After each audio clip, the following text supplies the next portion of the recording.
If you're trying to decide between getting a desktop or a laptop, I'm going to quickly explain everything you need to know, so listen carefully. If you're ready, let's begin. Difference in power. With a few exceptions, desktop graphics cards and processors are always more powerful than the models produced for laptops. The reason for this is that desktops, due to their design, can reach higher power limits. Since laptops are focused on portability, they cannot reach as high power limits as desktops.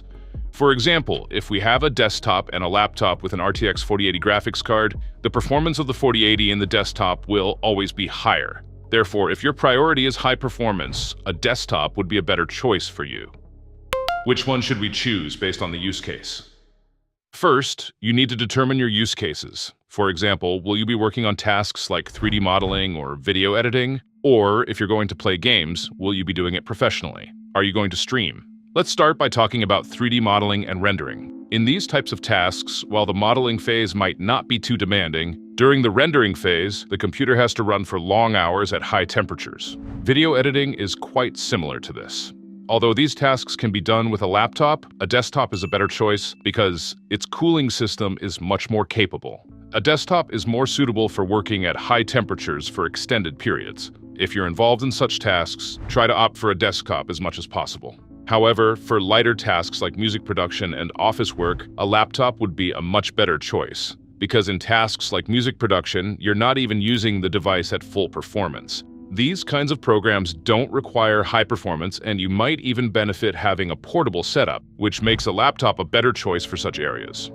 Now let's talk about gaming. Common statements like games are not played on laptops, they should be played on desktops are definitely wrong. Games can be played very well on a laptop as long as the cooling system is good. However, I need to point this out. For example, if you compare the NVIDIA RTX 4000 series laptop and desktop GPUs, you'll see a significant performance difference in all models except the RTX 4060. So, understand that desktop GPUs are much more powerful than laptop GPUs. Although this statement is incorrect, there is a bit of truth to it. I think you understand that. Now, let's look at this topic from a different perspective. Are you a professional gamer? For example, let's say you play Valorant professionally. To compete with other professional players, you will need a 24-inch 360Hz monitor. So forget about using the laptop screen. The only thing you can do is to use the laptop just like a desktop by connecting an external monitor. In this case, there's no point in getting a laptop. It's more sensible to use a desktop rather than using a laptop like a desktop, right? Additionally, if you want to get 360Hz refresh rate from your monitor, your laptop needs to have a USB-C DisplayPort connection. You can check this in the laptop's technical specifications. If your laptop doesn't have a DisplayPort, you'll have to use HDMI, which will only allow you to get a maximum of 240Hz refresh rate. As most monitors don't support 360Hz over HDMI, you'll need to use DisplayPort.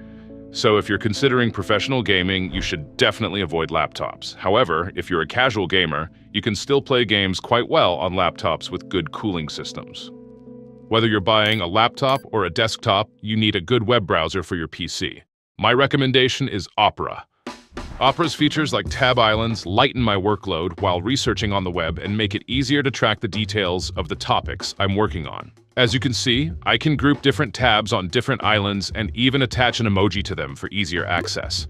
It helps me complete my tasks quickly and efficiently.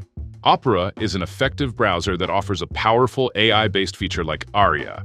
Aria saves me time by providing real-time information and answers to all my questions, but also helps with translations and summarizing large texts.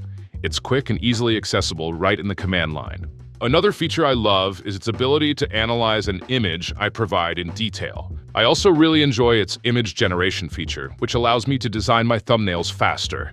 After finishing my work quickly, when I want to listen to music or relax by browsing social media, Opera's ability to provide access to these services within the same window is one of the main reasons I've been using it for a long time. You can try Opera Browser for free using the link below to experience these features yourself. Now let's continue from where we left off. Difference in pricing. Another advantage of desktops compared to laptops is that they offer better price performance. No matter what your budget is, the desktop you build will be more powerful than the laptop you buy. One of the reasons for this is the design difference I mentioned earlier. Desktop hardware can be designed to be more powerful. Additionally, there's another downside to this design difference for laptops. Since laptops are redesigned every generation, R&D costs are reflected in the price tag. So when you buy a laptop, you're not only paying for the components, but also for the R&D work. Difference in cooling system. As you might expect, it's much more difficult for a laptop running at 300 watts to dissipate the heat from its chassis compared to a desktop operating within the same power range. The lack of sufficient cooling space prevents laptops from staying cool, which in turn limits their top performance. Additionally, the fact that laptop fans are much smaller and run at higher speeds makes laptops much noisier. As a result, when you try to play games on a laptop, the fan noise can become really annoying. There are laptop models that use effective cooling solutions to lower the noise level. I could test and show you the fan noise levels of laptops and desktops, but unfortunately, I don't have any samples for comparison. Upgrade limitations on laptops. Another area where laptops fall behind desktops is that upgrades are much more limited. Since laptop components are designed to be more portable, the designed components can only be used within that specific generation. However, desktop components can use similar connections or operate within similar power ranges across multiple generations. This allows components like the motherboard, case, and PSU to be used across multiple generations. In laptops, on the other hand, a motherboard design is used for only one product line, so upgrades are not possible. In other words, when you buy a laptop, it's very difficult to change or upgrade components other than RAM and storage. Keep this in mind. The insufficiency of laptop screens. This topic isn't one where desktops are vastly superior, but they do hold an advantage. Desktop monitors usually offer much higher image quality compared to laptop screens. Only high-end laptops feature screens with high color accuracy. In mid-range and entry-level models, the screen quality is insufficient for tasks like photo and video editing. Therefore, if you're working in areas that require high color accuracy, you'll either need to opt for expensive laptops with high-end displays or use a desktop monitor during these tasks. This will affect your workflow. The limitation of ports on laptops. While this isn't the case for every model, the number of ports and connections on most laptops might be insufficient for some users. The absence of a display port, a full-size SD card slot, or having only a few USB ports on laptops might require you to carry a hub or dock with you. So if you've already added a laptop to your cart, you might want to add a hub as well. Of course, as I'll mention shortly, when portability is the priority, desktops can't even be compared to laptops. Portability. We've arrived at the most cliché, most boring topic. Don't worry, I'll explain it quickly. Portability is the biggest advantage of laptops. A laptop is always ready to move and doesn't require you to stay in one place. Additionally, with each new generation, battery performance improves, further increasing laptops' advantage in this area. The most portable and performance-focused desktop build is an ITX build, and even those don't include peripherals like a keyboard or monitor. On a laptop, however, everything is contained in a single device. So, in conclusion, if portability is important to you, a laptop is the best choice. Be very careful while choosing a laptop model. I've already made a video where you can learn everything about this topic from start to finish, but I want you to know this. You need to be very careful when deciding on a laptop model. With a desktop, if you're not happy with any component, you have the option to upgrade it later, so you don't have to worry too much.